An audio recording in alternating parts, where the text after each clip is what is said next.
DNA. Oferecimento Café Cajubá. Café, a bebida do Brasil. Cajubá, a melhor opção. Rodoban, 46 anos. Mais que valores. Conquistas.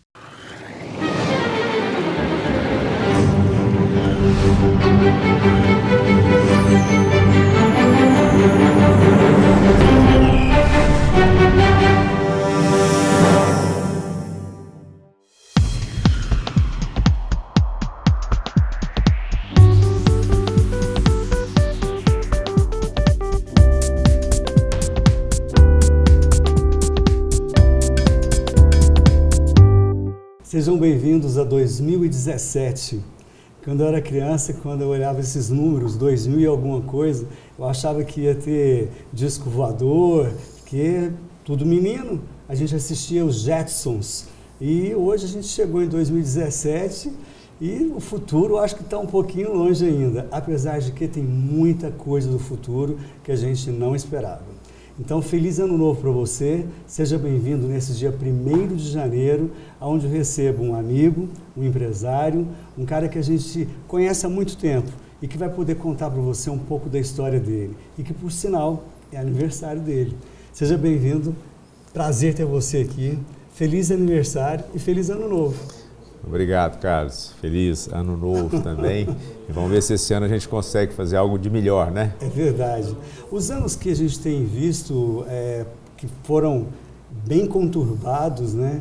A gente acredita que esse ano é o ano que a gente vai arrumar a casa? Eu acho muito difícil você arrumar num curto espaço de tempo. Infelizmente, você demanda algum tempo para poder desenvolver o que precisa ser desenvolvido nesse país. Nós temos um problema cultural muito sério e isso demanda tempo, talvez demanda gerações. Mas eu acredito que nós estamos no caminho, que as pessoas hoje têm um requisito que no passado não existia. Ela tem informação, talvez como você falou nos Jetson aí, pelo menos hoje as pessoas são mais bem informadas. As redes sociais hoje... A velocidade. Tem feito um trabalho fantástico, ou seja, tem despertado nas pessoas uma coisa que não existia no passado. É uma necessidade do conhecimento político, do conhecer das coisas que estão acontecendo. E é isso que vai ser a grande transformação. Humberto, você é nascido, criado e bem-sucedido em Uberlândia. Graças a Deus. Eu acho que para quem levanta cedo e não tem preguiça, e tem coragem, e tem bons amigos, né? Nós somos amigos de infância e eu acho que crescemos essa geração toda junto aí e a gente percebe que as oportunidades existem, o que a gente precisa ter é atitude. São quantos irmãos? Nós somos 5 do primeiro casamento, 1 do segundo, 1 do terceiro. Eu acho que meu pai não parou por aí, não. Seu pai é forte, hein? Meu pai é forte. É um exemplo, viu? Um DNA extremamente positivo. Com certeza. O DNA da família Pereira Carneiro é digno da gente... eu que tenho a proximidade, eu posso falar isso. Porque os seus irmãos todos estão aí, cada um escrevendo a sua história, né? O Marcos, outros chamam de Marcos, que eu estudei com ele. Em Humberto, não é isso? Isso, com certeza. Eu acho que o tempo aí nos foi muito favorável, nos ensinou muitas coisas aí e nos dá a oportunidade de cada vez mais estar desenvolvendo nessa cidade maravilhosa aí, que eu acho que deu uma guarida para todos nós aí.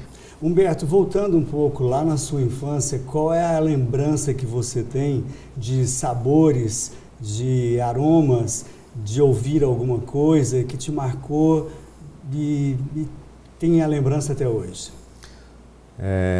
Eu aprendi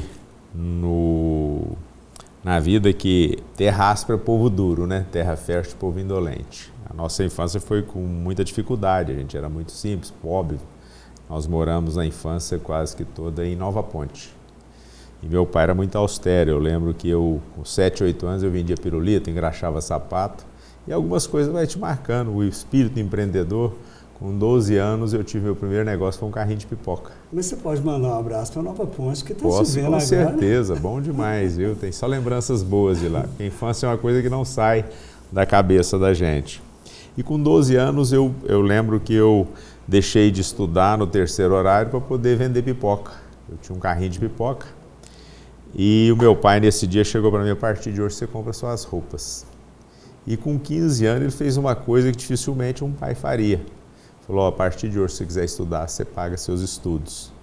Então foi uma coisa que me surpreendeu muito e foi que eu acabei aprendendo a trabalhar muito. Olha o seu Milton, que talvez, isso? Aí eu me casei com 18 anos a primeira vez e voltei para a faculdade aos 38 e me formei com 42, ou seja, nunca desisti de aprender. E hoje eu continuo aprendendo, continuo trabalhando. Então acho que são essas coisas que vão construindo o caráter da gente, que vão construindo a personalidade e vai te permitindo construir alguma coisa de valor. Ou seja, muita disciplina, muito respeito, foco naquilo que você faz. Esses valores, Humberto, eles são de fundamental importância para qualquer pessoa, independente do poder aquisitivo, que é o bendito cujo berço. Uma boa criação, as raízes são bem fortes e isso faz com que qualquer pessoa que tenha essa base, o prédio vai subir, né? Com certeza. Hoje, infelizmente, nós estamos criando uma geração de egoístas. Você vê a maioria das crianças e os pais hoje dão de tudo, facilitam de tudo e não preparam seus filhos para a vida. Você vê alguns absurdos hoje, filhos de 40 anos morando com pai e mãe e a profissão dele é concursista. Está querendo fazer um concurso para pegar um emprego público, para ter uma garantia de estabilidade e uma aposentadoria. Eu acho que você tem que pensar diferente, você tem que inverter isso e construir alguma coisa. A vida tem outros valores e a vida tem que ter propósito. E os recém-casados que têm filhos pequenos delegam o poder da educação para a escola. A escola ensina, né, Humberto? Quem educa é dentro de casa, né? Você pega até nas festinhas de criança. A gente, quando era menino, ia para uma festa, a família toda. Não, o pai da gente só olhava para a gente e já sabia o que queria falar. Hoje os pais deixam os filhos e perguntam, que hora que eu posso buscar?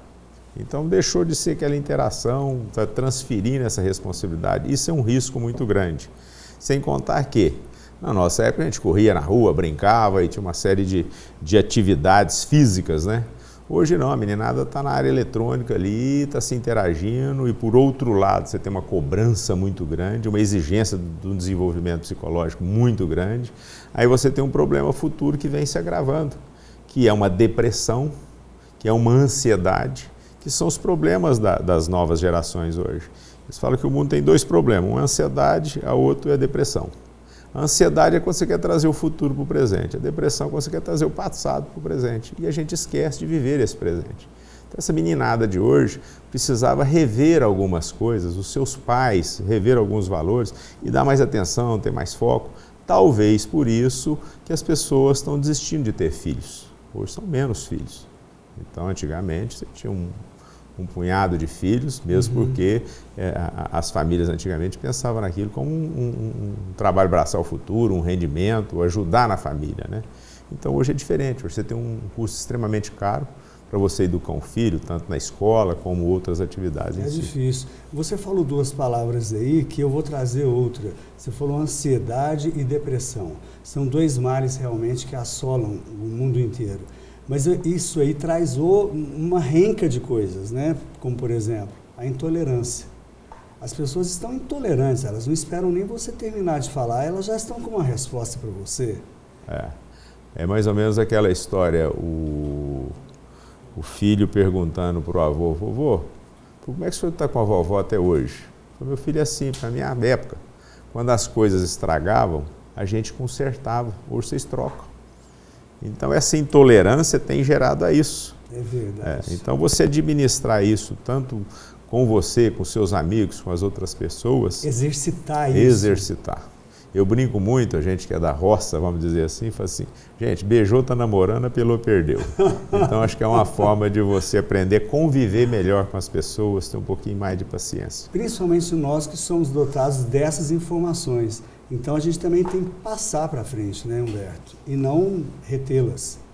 E não só isso, você percebe que a convivência é tudo, né? E à medida que você tem essa experiência adquirida, eles falam que a maturidade custa muito caro, nos custa toda a juventude, nós que o digamos, né? Depois de mais velho que nós vamos aprendendo a administrar isso. Eu até te falei antes de conversarmos que eu te admiro muito, que a gente tem uma peculiaridade muito forte junto, que nós nos posicionamos. Você é uma pessoa que tem seu ponto de vista e defende aquele ponto de vista. Então, às vezes, você consegue, com isso, criar alguns admiradores e alguns inimigos. Porque, para algumas pessoas, a verdade dói. E não é questão de doer, é questão de aceitação, de humildade, de saber que a gente às vezes precisa ser repreendido e falar, eu acho que isso aqui você está fazendo errado. Então essa a forma às vezes das pessoas entender isso que é muito difícil. E o legal, Humberto, que além de eu concordar em gênero, número e grau com o que você disse, caso estejamos errados, a gente volta atrás. Não é? Porque ouvir da outra pessoa também é muito bom. O que eu acho que é inadmissível é ficar em cima do muro. Se você tem humildade, que eu acho que no final essa é uma posição muito importante, você percebe uma coisa, quem tem razão tem argumento. Então quem tem humildade tem ouvido. Eu posso estar errado numa colocação, mas à medida que aquilo vai sendo norteado e trabalhado e você começa a entender que realmente as coisas são diferentes da forma que você pensa, você tem que ter essa humildade para poder se ajustar. E aí eu volto naquilo. Quem tem argumento, quem tem razão tem argumento. Quem não tem uma mentira que vai por pouco tempo e a gente começa a descobrir. É fato. No próximo bloco, que eu ainda vou chamar, eu vou comentar sobre algumas ações filantrópicas de solidariedade deste homem, Humberto Pereira Carneiro, que eu vou querer a sua ajuda. Mas antes, Humberto, eu queria te dizer em relação à sua esperança de 2017 no governo Adelmo, alguma dica, algum puxão de orelha, alguma coisa que você queira dizer como cidadão, como votante. Eu acredito que nós temos tudo para dar certo. O Adelmo é um bom administrador, eu acho que hoje nós precisamos de mais administradores e menos políticos, porque infelizmente você não consegue fazer omelete sem quebrar ovo. Então ele vai ter que quebrar alguns ovos aí para poder fazer o que precisa ser feito. E eu acredito que ele tem coragem e respaldo para fazer história, isso. Né? Tem história. Eu acho que nós estamos em boas mãos. Perfeito. Bom, eu vou deixar para o próximo bloco, para a gente saber desse outro lado do Humberto, mas eu vou querer saber de você sobre comida. O que você gosta de comer? Uma coisa que Deus me deu foi apetite, viu? Graças a Deus. Eu falo que a gente tem duas grandes vontades. Eu tenho duas coisas fortes comigo. Uma é a vontade de emagrecer e outra é uma fome muito grande, um apetite muito grande. Aí fica difícil. Fica né? difícil. Mas sempre tem algumas coisas que a gente gosta muito. Então me fala um prato. Hoje eu pedi para fazer um bacalhau lá em casa. Falei, hoje mas eu também quero comer bacalhau. um bacalhau. Eu gosto muito de doce. E eu acho que ele nos ajuda até na ansiedade. Aí você tem que administrar isso aí, porque infelizmente o açúcar é um negócio que você tem que administrar. Perfeito. Eu chamo o break comercial, você fica com a Rodoban, o Café Cajubá, aqui o nosso contato para você ser nosso parceiro também. E eu volto para falar sobre Casa Carol. Até já.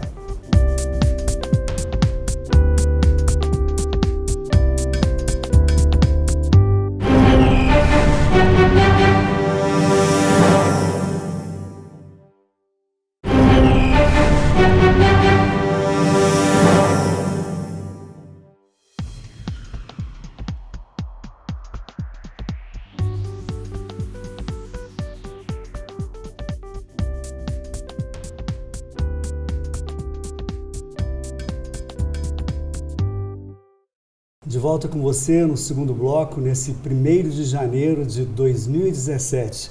Sejam bem-vindos ao DNA de Humberto Pereira Carneiro. Humberto, você já atuou em várias áreas, né? De veículos, agropecuária. Tem alguma delas que te apraz mais? Carlos, eu acho que a vida tem que ter propósito e a gente está nesse mundo de passagem. Eu sempre tive uma habilidade em buscar as melhores oportunidades e surfar nelas, vamos dizer assim. Então, a primeira coisa que você aprende é não ter apego. Eu trabalhei realmente, nós somos de origem de fazenda simples, ajudei meu pai na época na fazenda, fazer coisas que até castrar boi com canivete eu fazia. E nós trabalhamos 27 anos na indústria automobilística com vários segmentos. E depois disso, nós passamos a trabalhar no segmento de serviço. Então, a gente vai aonde você tem mais facilidades. Você imagina, um país como o nosso, que você tem uma extrema interferência de Estado, então, quanto menos Estado você tiver, mais você consegue fluir. Então, por exemplo, você imagina uma indústria, só fiscalização você tem 3, que é federal, estadual e municipal. Um comércio você tem 2, que é estadual e municipal. Isso o serviço mudar, né, Humberto? tem que mudar tudo, você tem que simplificar o processo. Aqui é o único país do mundo que as pessoas que geram discursos fiscalizam e incriminam quem gera alimento, quem produz alimento. Então, nós precisamos começar a inverter um pouquinho isso aqui. E hoje, graças à tecnologia, à comunicação, a tendência disso é mudar. Porque o capital é um bicho arisco. Se ele não encontrar a guarida aqui, ele vai para outro lugar. E vai mesmo, com certeza. O seu concorrente já não é mais seu vizinho. Ele está do outro lado do mundo. E o próprio sistema está percebendo isso. Eu quero até fazer um parêntese, que em outra emissora eu tive uma grata satisfação em poder viajar com você, com uma equipe enorme e 7 carros na Serra da Canastra, e que aquele momento foi demais, né, Humberto? Foi maravilhoso. Acho que nós éramos todos jovens ainda, um entusiasmo muito grande. De que lugar bonito. Bonito. E que organização. O Beto Oliveira, fotógrafo, turma câmera, bonita, close comunicação. E um lugar maravilhoso, como você falou, uma interação com a natureza, né? Até por sinal, isso é com o Celso Machado, viu? Celso Machado, a gente quer rever esse programa, né, Humberto? Acho que vale a pena, sim. Humberto, sobre Casa Carol, que é um trabalho muito bonito que você e a sua esposa realizam, e eu acho que a população não só de Uberlândia, mas de todas as cidades que recebem o nosso sinal, que ainda não conhecem, eu quero muito que estejam ao seu lado. Tá, deixa eu falar um pouquinho da Casa Carol. Como eu falei, eu acho que a vida tem que ter propósito, e hoje você tem 2 problemas sérios na sua vida, que é a ansiedade e a depressão. Eu passei por um momento muito difícil, que foi porque as pessoas acham assim, poxa, você teve uma vida tranquila, sempre esteve confortável. Não, nós construímos isso aí, e o que é mais importante, nós tivemos sempre muita fé em Deus, e muita crença e segurança, uma autoconfiança, que eu acho que Deus nos ajudou muito aí para escalar tudo isso. Eu perdi minha filha com 23 anos num acidente de automóvel, a Carol, e a partir desse momento eu tinha 2 decisões a fazer. Ou criava disso um propósito, ou ia lamentar isso, como alguns amigos nossos lamentaram e vieram inclusive a falecer de tristeza, porque é uma dor imensurável. A primeira coisa que você faz é o seguinte: por que aconteceu comigo? Aí parece que vem uma voz de Deus e fala assim, por que não com você? Então todos nós estamos sujeitos a isso. Então o sofrimento faz parte do seu amadurecimento. Agora o importante é o que você faz com isso. Como eu falei, a vida tem que ter propósito. E a minha filha, eu tinha uma afinidade muito grande com ela. Ela faleceu com 23 anos. E foi um acidente na Espanha, então você imagina o transtorno, eu sei que você lembra disso, esteve comigo presente lá, todos os amigos nossos. E você ir buscar um corpo e uma semana inteira, foram 9 dias para poder regressar aqui. E eu tomei a decisão porque minha filha gostava muito de crianças. Então eu e minha esposa, nós abrimos um abrigo, hoje nós criamos 20 crianças, são crianças abusadas, maltratadas, e já fazem uns 9 anos que nós temos essa entidade. E o interessante é que nesse período todo aí nós já reintegramos 90 crianças para a sociedade. Que legal. Então são pessoas que provavelmente estariam aí na criminalidade, nós conseguimos reintegrar. E hoje nós estamos construindo um novo abrigo para 30 pessoas, para 30 crianças. E é nessa hora que a gente precisa da sociedade. Cresceu. Porque infelizmente nós estamos... Os contatos da Casa Carol estão aí no rodapé do seu vídeo para você entrar em contato, ok? Então nós conseguimos com isso hoje, estamos ampliando esse projeto com muita dificuldade, para você ter uma noção. Nesse último governo, foi o único abrigo que sobrou, foi o nosso. Talvez para a gente ter resistência e saber que a gente tem uma responsabilidade social. A manutenção é muito difícil. É muito caro. Pra você ter uma noção, eu gasto 44 mil por mês de manutenção só de estrutura. E estamos fazendo um investimento agora de 2 milhões de reais nessa nova sede para abrigar melhor, bem estruturada. Você tem umas ações pontuadas durante o ano, né? Me parece que um bazar, alguma coisa assim, não é isso? Temos. Esse último bazar da Taça, ela nos ajudou. Então, a gente sempre tem algumas pequenas ajudas aqui e ali. Eu acho que são essas coisas que nos ajudam a manter essa estrutura em pé. E eu percebo que isso não faz bem só para a gente, não, faz bem para as pessoas que nos ajudam. Coletivo. E você traz uma responsabilidade. Não adianta nós acharmos que o Estado tem que assumir. Pelo contrário, o Estado tem que estar o mais fora possível. Eu acho que a sociedade é que tem que se envolver mais e cobrar do Estado que ele nos permita ter competitividade, concorrência, livre iniciativa, porque toda vez que o Estado põe a mão, ele se mostrou ineficiente, inoperante e incompetente. Humberto, e o CERTO, que é o Centro Evangélico de Reabilitação e Trabalho Orientado, que cuida de deficientes físicos. Esse é novo ou já tem um tempo também? Não, esse já tem um tempo, é uma entidade que eu sempre apoiei, sempre estive junto com eles aí nas horas que precisaram. Você é um mantenedor do centro? Eu sou um dos parceiros, do centro também. Eu acho que independente de você ter uma oposição sua ou uma entidade sua, uma ONG, eu acho que o envolvimento com as demais faz parte aí, principalmente quando são trabalhos sérios. O certo é um trabalho sério. São mais de 3 milhões de telespectadores com quem a gente fala no momento. E eu quero que você fique à vontade para falar e pedir o que necessário for para essas pessoas, para a Casa Carol e para o centro. Fique à vontade. Eu acho que nós precisamos aí de uma sensibilidade até não só dos dirigentes, como também do judiciário aí, quando tiver uma penalidade, uma multa, se puder nos direcionar, porque nós precisamos desses recursos hoje. É uma entidade séria, nós estamos lá à frente, nós não somos remunerados, ou seja, você faz isso de coração, voluntariamente. Então, logicamente, aqueles que quiserem nos ajudar como mantenedores ou participar do processo, por favor, sintam-se à vontade. É um projeto um pouco complexo, porque muitas vezes as pessoas, eu queria ir lá visitar. Você tem que imaginar que são crianças que foram abusadas, lá não é um zoológico, né?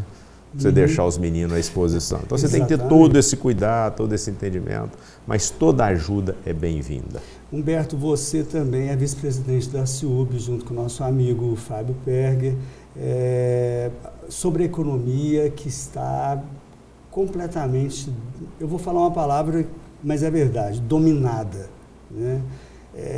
Qual o alento que você dá para a população, para esse monte de gente que foi demitida, esses pais de famílias que estão desesperados em casa, de empresários falidos? Qual seria a sua palavra? Você está passando por um processo muito difícil. Eu vou até fazer uma comparação com o que eu passei na perda de um filho. Essas coisas que te destroem, muitas vezes te reconstrói também. O Brasil tem uma série de vantagens. Nós somos um país de 200 milhões de consumidores. Essas pessoas precisam comer, precisam se alimentar, enfim, se vestir, enfim. Então é uma economia extremamente pujante. O mundo inteiro está de olho nisso aqui. Recursos no mundo tem. Nós vamos sair dessa situação. Agora nós precisamos nos posicionar.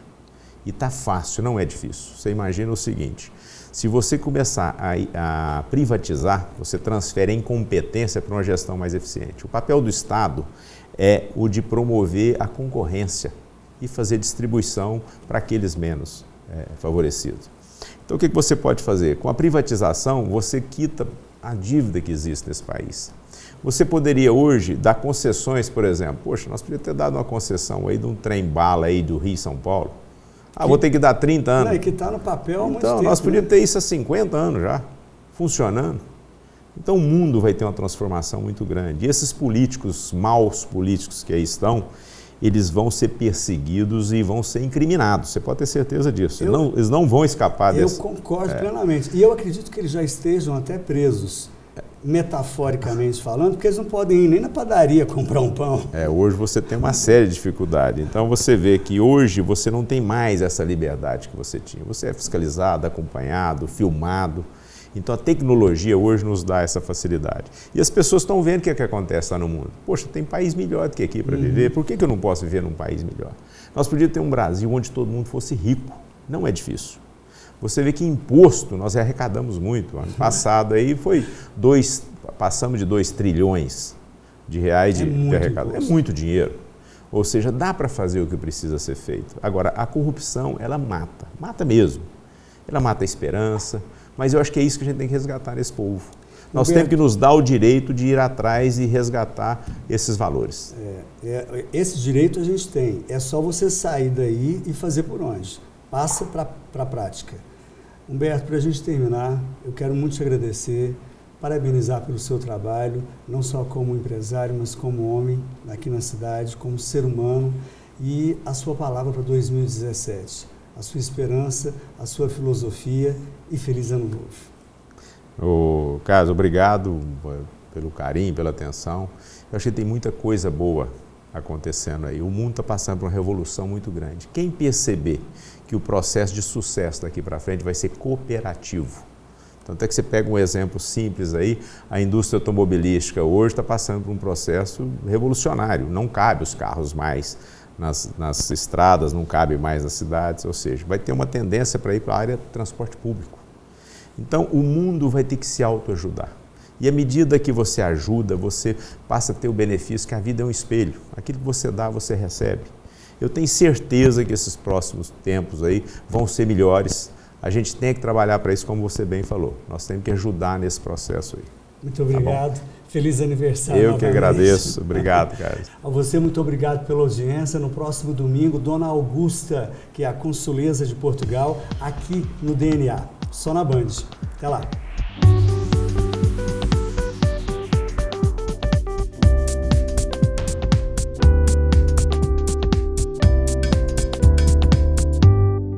DNA. Oferecimento Café Cajubá. Café, a bebida do Brasil. Cajubá, a melhor opção. Rodoban, 46 anos. Mais que valores, conquistas.